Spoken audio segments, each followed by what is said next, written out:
Bueno, estamos ya en las 8:49 de la mañana, recibiendo a Colette Spinetti, presidenta de la Unión Trans del Uruguay. Colette, bienvenida. ¿Qué tal? Buen día. Hola, buen día. Muchas gracias. Bueno, hoy Día Internacional contra la homo, lesbo, bi y transfobia. Pero aparte de ser este día, hay un hecho que tiene que ver con la presentación de un anteproyecto de ley integral para personas trans, que tiene que ver con algo que hablamos hace muy poquitos días. ¿Esta semana fue? Esta semana, sí, creo que 2 o 3 días atrás, con respecto a esta iniciativa de resarcimiento que se plantea desde el MIDES para aquellas personas trans que se hayan podido ver afectadas por el Estado, así más o menos era un poco el término, y estuvimos hablando de los detalles y a quiénes alcanzaría. Eso nos permitió también conocer un poco, de alguna manera, la población de personas trans, particularmente aquellas personas trans mayores, ¿verdad?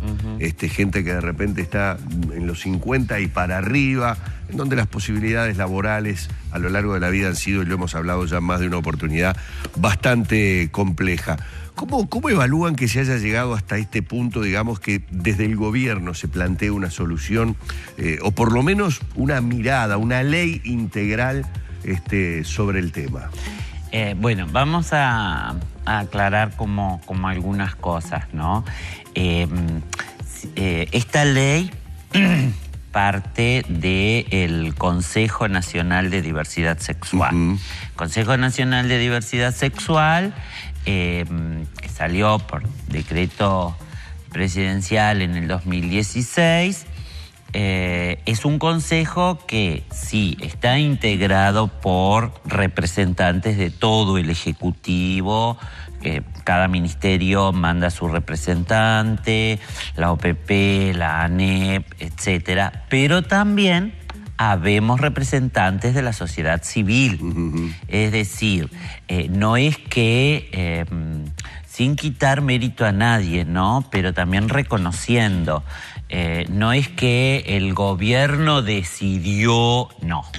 Acá hubo un planteamiento en un consejo integrado por sociedad civil, por gobierno, que recogió luchas de muchos años, de muchísimos años, de organizaciones de la sociedad civil, de activistas independientes, y hubo además todo un año de debate, de estudios, de asesoramiento para llegar a este anteproyecto de ley. Esto del resarcimiento por terrorismo de Estado, de alguna manera es un artículo dentro de una inmensa ley que tiene una cantidad de aristas.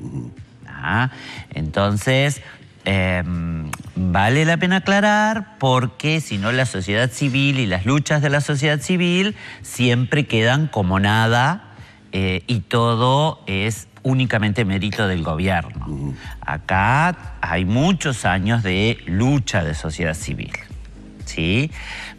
Y esta ley, además, comprende la educación, es decir, hablar de la inserción y la reinserción educativas de las personas trans. A ver, todos sabemos y hemos hablado muchas veces de la situación de las personas trans, y no vale capaz la pena volver a lo mismo. Pero se habla del bullying educativo, pero no se hace nada al respecto. Entonces, esta ley dice, bueno, a ver, tenemos que insertar y reinsertar a las personas trans en la educación, a aquellas que tengan la voluntad de hacerlo. Bueno, también esta ley, este anteproyecto de ley, dice, bueno, ¿cómo preveemos el bullying? Entonces ahí hay como una cantidad de elementos que se manejan. El tema de la salud integral trans, es decir, la salud, nuestra salud tiene que ver, sí, con la salud de todo el mundo, pero tiene que ver también con una cantidad de reacomodamientos, readecuaciones físicas, sí, que algunas personas quieren hacer, otras no queremos hacer, y están en libertad de ello, pero también tiene que ver con con la salud mental. Y ojo, cuando hablo de la salud mental, porque hay una lucha a nivel mundial, no hablo de la patologización. Desgraciadamente, aún la psiquiatría considera disforia de género y contra eso se está luchando. La psiquiatría sacó la homosexualidad como enfermedad psiquiátrica, pero aún las identidades trans están dentro de lo que se conoce como disforia de género y te medican. Sí. Te hacen tratamiento y te medican. Entonces, pero la salud mental tiene que ver con que las personas trans en general son expulsadas de sus hogares, son expulsadas de la escuela, de los barrios. Entonces hay una cantidad de desafiliaciones vinculares que la persona trans tiene que construir y reconstruir, y a veces los vínculos, esos vínculos afectivos, y bueno, no siempre son, no sé si decir los mejores, pero no siempre son los que deberían apoyar el tránsito de una persona trans. Y a veces lo hablamos mucho en UTRU, debatimos mucho a nivel teórico con las compañeras, y muchas veces cuando una se asume trans, asume también la soledad. En sociedades como la nuestra, una asume la soledad. Una asume que no va a vivir con la familia, no todas tienen la suerte de vivir con la familia. Una asume que lo más probable, el 80%, es que no tengamos pareja. Una asume que no hay una persona con vínculos de pareja que te lleve a un cine, que te lleve a cenar a un restaurante, que te presente a la familia. Una asume que las amistades no siempre son reales, ¿no? A veces una asume que hay mucho uso de la persona trans. Y una vejez bastante complicada. Si hay vejez, porque no olvidemos, y acá viene el tema también del resarcimiento, no olvidemos que la expectativa de vida de la persona trans, y en especial de las mujeres trans, son los 45 años. Entonces, lo que yo había leído ese dato y cuando lo leí me llamó muchísimo la atención. ¿Por qué tan baja la expectativa de vida? Y tiene que ver con todo esto que estoy diciendo. A ver, la desafiliación afectiva, por ejemplo. Vos, no sé, ustedes son hijos, son hermanos, son padres, son amigos, y hay como un cuidado de ese vínculo.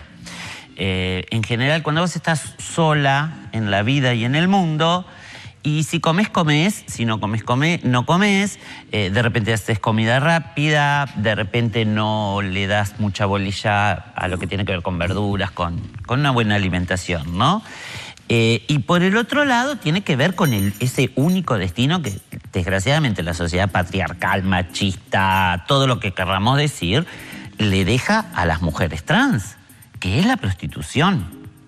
A ver, ¿qué empresario, empresaria, qué vos vas a un negocio, vas a un centro de salud, lo que sea, vos ves una persona trans atendiendo el teléfono de secretaria en la administración?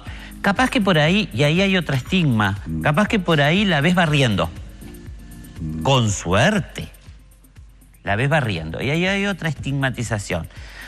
Estigmatizamos que las personas afro sirven para la limpieza, que las extranjeras, como nos pasa hoy en día, sirven para la limpieza. Pues las trans sirven para barrer.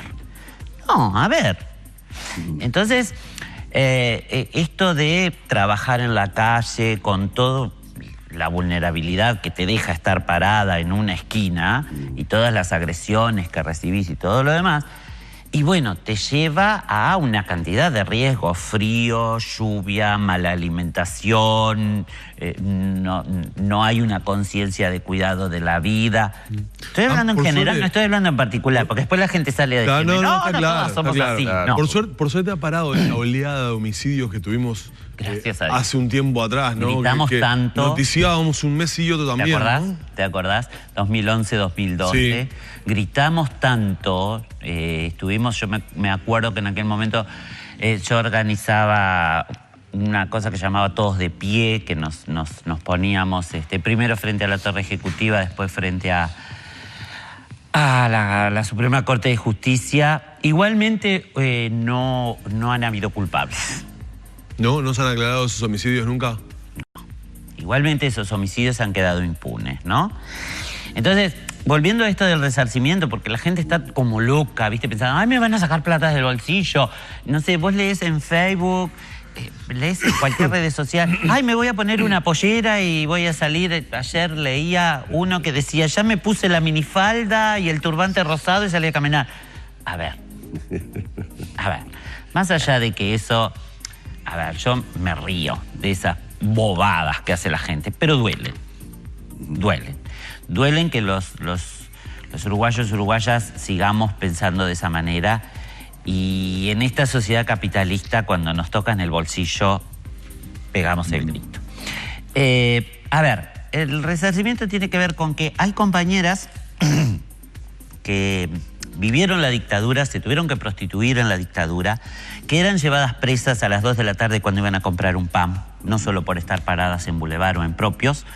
Esas compañeras hoy, la mayoría de ellas, las que viven, que no son más de 100, con suerte, porque mueren de un mes a otro, están con problemas de columna, bueno, de huesos en general, con problemas cardíacos, con problemas de circulación, presión, diabetes, todo. Eso tiene que ver con que las compañeras eran llevadas presas. Tengo una amiga en Melo que te puede contar todo el tiempo. Bueno, tiene todo lo que quieras de salud, presión, diabetes, colesterol, todo lo que quieras, corazón, ella lo tiene. Le mando un beso inmenso. Las llevaban presas, quedaban paradas acá en el patio de jefatura, aparte de que les pegaban, aparte de todos los abusos sexuales que todos los policías hacían, los mismos que las llevaban presas, las dejaban en el patio de jefatura, lloviera, hiciera frío, lo que fuera, sin abrigo y sin nada. Les hacían comer un plantón, como se llamaba. 48 horas ahí. Entonces, eso a lo largo de la vida te trae una cantidad de consecuencias de salud. Eso sumado a que, a ver, si hoy no hay una inserción laboral trans como corresponde, o sea, abierta, hay algunos intentos. Yo siempre digo, seremos 10, 15 trans trabajando, insertas en el trabajo en todo el Uruguay. Si hoy no lo hay, vos imaginate en la década de los 70, en plena dictadura. Y además hay que entender una cosa a toda esta gente que habla sin informarse. Yo siempre digo, vos podés criticar y está bueno criticar para construir, pero informate. A toda esta gente yo le digo, a ver, no todas las personas trans, primero, no solo por el hecho de ser trans vas a tener esto. Y no todas las personas trans de aquella época lo van a tener. Porque si este artículo, que es un artículo de la ley, si este artículo fuese votado, se instalaría una comisión, las personas solicitarían una a una caso a caso se necesitaría este resarcimiento y se estudiaría caso a caso.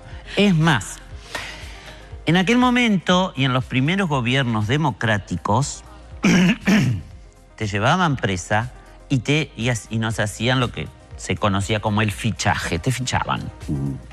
Y la figura delictiva era pederasta pasivo. Te sacaban fotos, todo, divina, ¿no? Se arreglaban todas para sacarse fotos. Porque ya lo tomabas como broma, ¿no? Era pederasta pasivo. Eso significaba que no te daban el famoso papel de certificado de buena conducta, mucho menos pasaporte, viajaban gente que ayer me contaba una compañera que llegó a Estados Unidos y en Estados Unidos dijeron, usted está fichado por pederasta pasivo, vuelva en el mismo avión a Montevideo. Entonces, esos documentos están todavía en el Ministerio del Interior. O sea, la persona solicita, bueno, lo primero que se hace, digo yo, a ver, la comisión todavía no está instalada, la ley no está votada, el artículo menos. Entonces, cuando se instale la comisión, que va a estar integrada por personas del gobierno, pero personas de la sociedad civil también, y se pedirán todos una cantidad de pruebas Es decir, a ver, testimonios, documentos, y entre esos documentos, este fichaje. Eso en cuanto al capítulo de reparación, que como bien decís, la ley es bastante más que el capítulo de reparación. Por ejemplo, plantean el tema de que el Estado determine cupos a nivel de los organismos estatales desde el punto de vista laboral o becas estudiantiles, por ejemplo, que se contemplen. Ahora, ¿pensás que lo van a cumplir con ustedes cuando no lo cumplen con los discapacitados? Cuando la ley no se cumple y los cupos y las cuotas no se cumplen con los afrodescendientes. Yo creo. Es un desastre. Los organismos públicos no cumplen con lo que determina la Constitución. Bueno. Acá, ¿quién fue, Humberto, que nos dijo que los jerarcas, hasta por desconocimiento, cuando hacen los llamados, no contemplan cupos como dice la ley? Bueno, ahí hay un problema porque a veces está malentendido esto del cupo. Porque a veces te preguntan, bueno, suponete, en una empresa pública, yo hago un llamado para un puesto. ¿Cómo hago el porcentaje para...? A ver, estamos hablando de los llamados que haces en un año, ponele, o en 6 meses. Claro. Que ahí tenés que tener el cupo. No es por cada llamado. ¿Y probablemente el organismo más representativo sea el MIDES. Probablemente. Sí, claro. Que contempla, pero después el resto del Estado es un desastre. Entonces, hay como muchas cosas, como mucho tela para cortar acá. Me encanta. Primero, y se me fue. Acá quien tiene que estar atenta y quien tiene que estar monitoreando es la sociedad civil. Para que se cumpla con eso. Y acá hay un arma muy importante y son ustedes, los medios de comunicación masiva. Y hay que denunciarlo. A ver, o se hizo tantos llamados y no ingresó ninguna persona trans, ni afrodescendiente, ni nada. Vamos a denunciar. UTE hizo tantos llamados y no pasó esto. Hay que denunciarlo. Hay que salir a la prensa. Para eso estamos las organizaciones de la sociedad civil. Eso en primer lugar. Y en segundo lugar, esto que te decía, bueno, hay que empezar ese trabajito de, sensibilicemos. Y por otro lado, Uruguay es experto en el doble discurso. Uruguay es experto en el doble discurso. Entonces, hablamos de la inclusión, hablamos de que sí, estamos todo bárbaros, pero cuando lo vamos a hacer no lo hacemos. ¿Se entiende? Entonces, bueno, denunciemos ese doble discurso y denunciemos con nombres y apellidos. Y denunciemos personas y denunciemos entes. Hay que hacerlo.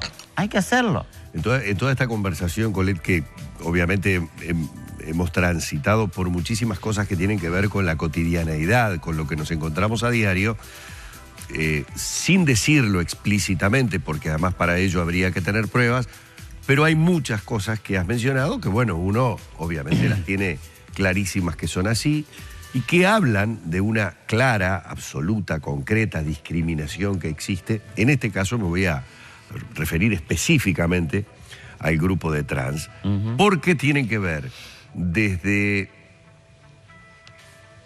la lentitud para encontrar culpables cuando se hablan de asesinatos de personas trans, lo dijiste claramente, no se hallaron culpables, o sea, felizmente se terminó con esa seguidilla de asesinatos.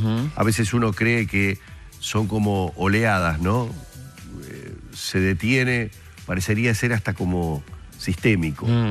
Cuando comienza a tener demasiada visibilidad y hay mucho ruido mediático, se detiene, esperamos un tiempo y volvemos otra vez con el tema.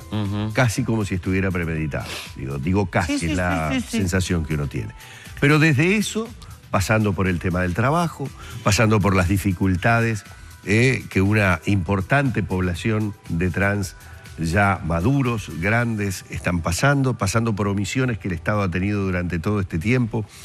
Lo que uno se pregunta, a la luz de lo que decía recién Danilo, si no se cumple con sectores que de repente despiertan una sensibilidad y una solidaridad en la ciudadanía que no lo despierta la persona trans. Totalmente de acuerdo. Estamos claros que hay teletones que se realizan para determinados colectivos que no se realizan para determinados otros, ¿no? Es decir, con esto estoy diciendo, en la sociedad despierta, moviliza más ese colectivo. Ahora, si no se hace para ellos y no nos movilizamos, ¿qué te hace pensar que aunque se tenga una ley, lo que verdaderamente necesitamos cambiar, que es otra cosa, eso no lo cambia la ley? No. A mí no me vas a imponer, como papá de mis hijos, tener una niñera trans porque hay una ley que me dice que la tengo que tener. Así la ley me obligue a hacerlo, le voy a buscar la vuelta.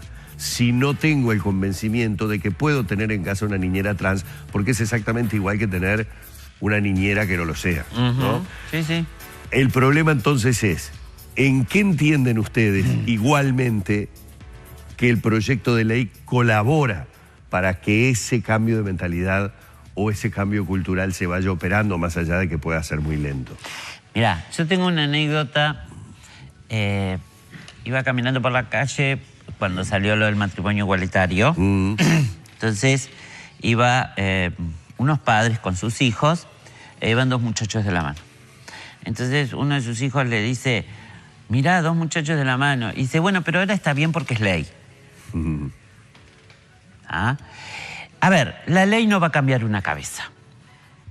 No, no, para nada, estamos absolutamente de acuerdo. Eso tiene que ver con esto, con la sensibilización, tiene que ver con el trabajo diario de explicar, de explicarle a la gente, a ver, yo no soy trans porque elegí, no lo elegí. Yo siempre digo lo mismo, a ver, si a mí me hubiesen dado a elegir, yo voy a elegir vivir en una identidad que tengo que luchar por mis derechos, soy loca. ¿Ah? Yo, imagínate, tez blanca, rubia, a esta hora, a esta altura de mi vida, hubiese elegido ser heterosexual, era un señor casado con un hijo, una hija, tendría mi casa, mi auto, mi perro, mi gato y me iba a la playa todos los veranos. Y tenía todos los derechos habidos y por haber en este país. Entonces, esto no es una elección, nacemos. Ustedes no eligieron identificarse como varones. Más allá de la sexualidad, que es otra cosa. Claro, eso, ahí va, está bien. Es otra historia eso. Es otra historia. La condición sexual, es decir, tu atracción afectivo-sexual, con quien vos tenés relaciones, es otra cosa que no tiene nada que ver con la identidad de género. ¿Ah? Vos sos varón, naciste varón, con genitales masculinos, te identificaste como varón, genial. Yo nací igual, pero me identifico con lo femenino. No lo elegí. Entonces, eso tiene que, primero hay que trabajar